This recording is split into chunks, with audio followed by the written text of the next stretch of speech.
कश्मीर में मिलिटेंसी ख़त्म होने के बाद क्या मिलिटेंसी जो है अब जम्मू के अंदर जो है वो रिवाइव हो रही है।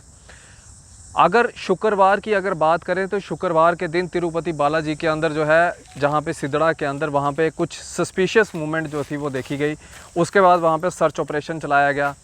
उसके बाद अगर बात करें तो रियासी के अंदर एक टेरर अटैक जिसके अंदर 10 लोग जो है वो शहीद हो गए, जिसमें से छोटे बच्चे भी थे और 32 के करीब जो थे वो लोग जो हैं वो इंजर्ड हुए हैं। और उसके बाद कल देर रात को कठुआ के अंदर भी कुछ संदिग्ध लोगों को देखे जाने की जो है वो खबर जो है वो निकल के सामने आई है और गतिविधियां जो हैं वो काफ़ी ज़्यादा तेज़ होती हुई जो है वो नज़र आ रही हैं।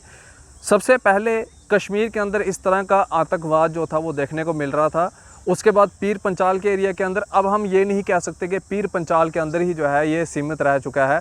अब हम ये कह सकते हैं कि पूरे जम्मू खित्ते के अंदर जो है आतंकवाद आहिस्ता आहिस्ता क्या जो है अपने पाँव जो है वो फंसाता हुआ जो है नज़र आ रहा है। और लोगों का ये कहना है कि कहीं ना कहीं रिवाइव ऑफ मिलिटेंसी जो है यहाँ पे हो रही है। दोबारा से एक बार फिर मिलिटेंसी जो है अपने आप को जो है वो एक्टिव हो रही है। अब ये कौन सी मिलिटेंसी है, क्या ये वही स्लीपर सेल्स हैं जो एक्टिव हुए हैं या बाहर से आए हुए यानी कि पाकिस्तान से आए हुए लोग हैं, या फिर जो पाकिस्तान बेस्ड यहाँ पे मिलिटेंट्स जो जिन्होंने सरेंडर किया है, क्या ये वो लोग हैं। अब कौन है ये तो सिक्योरिटी का ही एक कंसर्न है, लेकिन इसके ऊपर बातचीत करने के लिए मेरे साथ यहाँ पे सनक यहाँ पे मौजूद हैं। सनक, क्या लगता है आपको ये जो मिलिटेंसी अटैक हुआ है रियासी के अंदर, उसके बाद उससे पहले की अगर हम बात करें तो पुंछ के अंदर आर्मी वालों के आर्मी जवान के ऊपर जो है वो हमला किए जाते हैं और वही मॉडस ऑपरेंडी जो है रियासी के अंदर भी अपनाया जाता है कि एक गाड़ी को निशाना बनाया जाता है।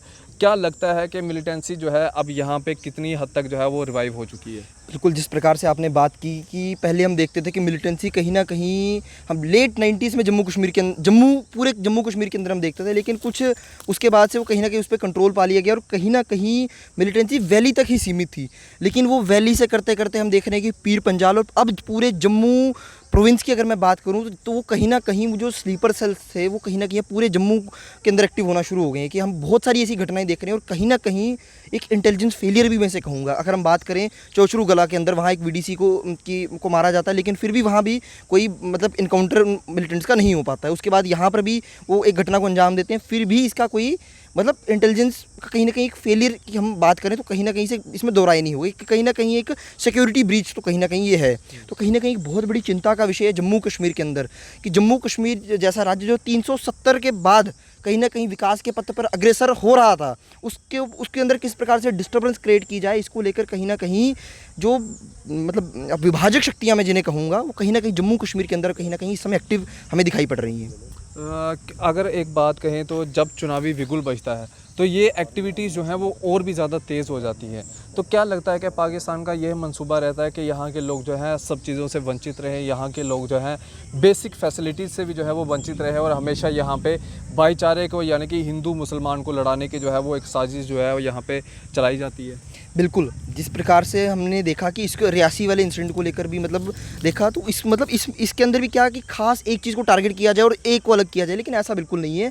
मतलब ये ह्यूमैनिटी फर्स्ट, मैं इसमें सीधे शब्दों में कहूँगा कि कोई भी टेरर अटैक अगर होता है तो उसके अंदर ये नहीं दिखा जाता कौन मर रहा है कौन नहीं मर रहा, लेकिन कहीं ना कहीं वहाँ इंसानियत शर्मसार होती है इसके अंदर कहीं ना कहीं। और पाकिस्तान द्वारा हमेशा इस प्रकार का जो पाकिस्तान द्वारा स्पॉन्सर टेररिज्म जम्मू कश्मीर के अंदर जो कहीं ना कहीं काम करता है, वो हमेशा ऐसी चीज़ की जाती है कि जम्मू कश्मीर के अंदर किसी प्रकार से डिस्टर्बेंस को मतलब बरकरार रखा जाए। और जिस प्रकार से हमने देखा कि इलेक्शंस को लेकर जम्मू कश्मीर के अंदर बात हो रही है कि असेंबली के चुनाव जम्मू कश्मीर के अंदर कराए जा रहे हैं। देखिए, जो पाक ऑक्युपाइड जम्मू एंड कश्मीर है वहाँ तो चुनाव होते नहीं है, और होते भी हैं तो वो किस प्रकार से होते हैं हम सब लोग अच्छी तरह से जानते हैं।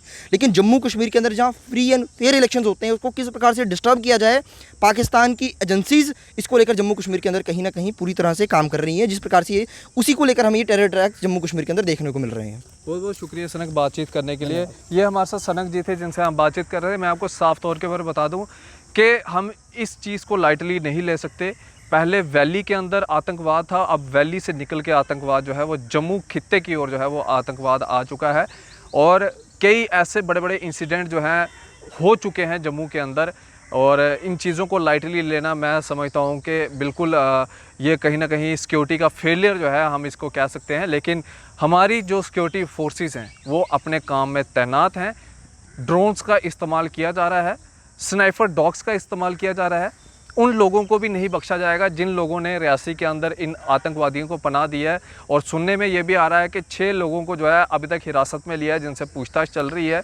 और अगर उनकी कोई भी इन्वॉल्वमेंट नज़र आती है तो मैं सरकार से सीधा दरख्वास्त करूँगा कि इनकी फैमिली में से कोई भी जिसने गवर्नमेंट जॉब ली हो उसी समय उसको जो है वो टर्मिनेट किया जाए, और साथ ही साथ इनके घरों को जो है वो अटैच कर दिया जाए, इनके घरों को जो है वो ध्वस्त कर दिया जाए, ताकि याद रहे कि दोबारा इस तरह का काम जो है वो नहीं करना है। हम देश प्रेमी लोग हैं, सबसे पहले हमारे लिए देश है, उसके बाद बाकी सब चीज़ें हैं।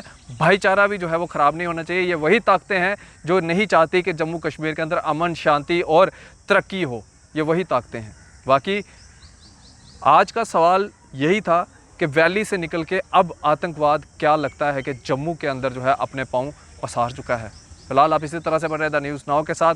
मुझे दीजिए इजाज़त। आदाब व अस्सलाम वालेकुम।